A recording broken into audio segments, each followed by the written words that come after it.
केवल महल का रिनोवेशन नहीं हुआ, महाराज के मानसिकता का रिनोवेशन। गरीब चाय बेचने वाले 550 करोड़ रुपए के घर में रहते हैं। मैं जहां भी जाऊंगा 4-5 कमरों से ज्यादा की मेरे को क्या जरूरत है भाई साहब। सब कुछ सुपीरियर क्वालिटी, इंफीरियर नहीं होना चाहिए जी।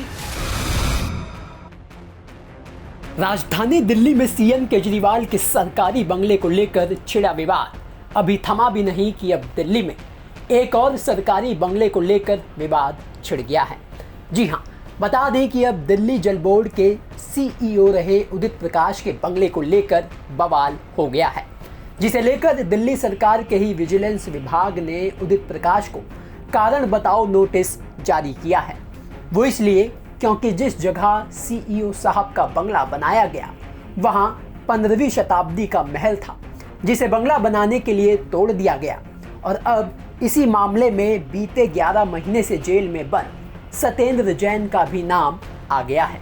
वो कैसे, ये हम आपको बताते हैं।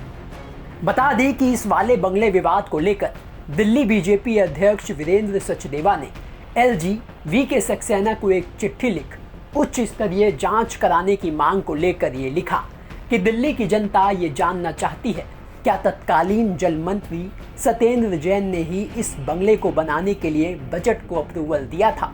एलजी को लिखी गई अपनी चिट्ठी में सचदेवा ने लिखा, दिल्ली में पुरातत्व विभाग के द्वारा संरक्षित किए गए 15वीं शताब्दी के एक महल को ध्वस्त कर आलीशान बंगला बना दिया गया। यह बंगला जल विहार इलाके में दिल्ली जल बोर्ड के अधिकारियों द्वारा बनाया गया है। इस संरक्षित इमारत को न सिर्फ अवैध रूप से दिल्ली जल बोर्ड ने अपने कब्जे में ले लिया, बल्कि इसके एक हिस्से को तोड़ दिया गया।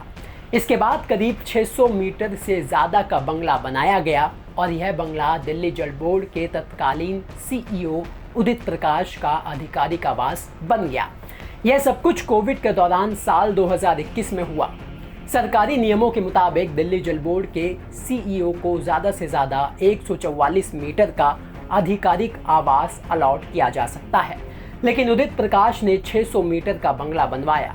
इतने बड़े बंगले को बनाने में कम से कम 15 करोड़ रुपए खर्च होते हैं। ऐसे में इस बात की जांच जरूरी है कि बंगले के लिए इतने पैसों के बजट को किसने अप्रूवल दिया।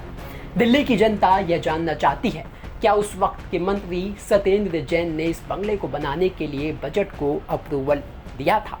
तो कुल मिलाकर दिल्ली में बंगले विवाद में अब सीएम केजरीवाल के बाद हवाला के मामले में बीते 11 महीने से जेल में बंद सत्येंद्र जैन की भूमिका पर भी सवाल खड़े किए जा रहे हैं और दिल्ली बीजेपी अध्यक्ष की तरफ से जांच की मांग की जा रही है।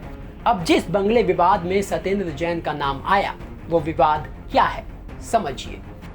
एक बार फिर एक घर और उस घर पर काफ़ी हंगामा मचा है और यही वजह है कि दिल्ली सरकार का विजिलेंस डिपार्टमेंट ने एक शो कॉज नोटिस दिया है और कारण बताने को कहा है।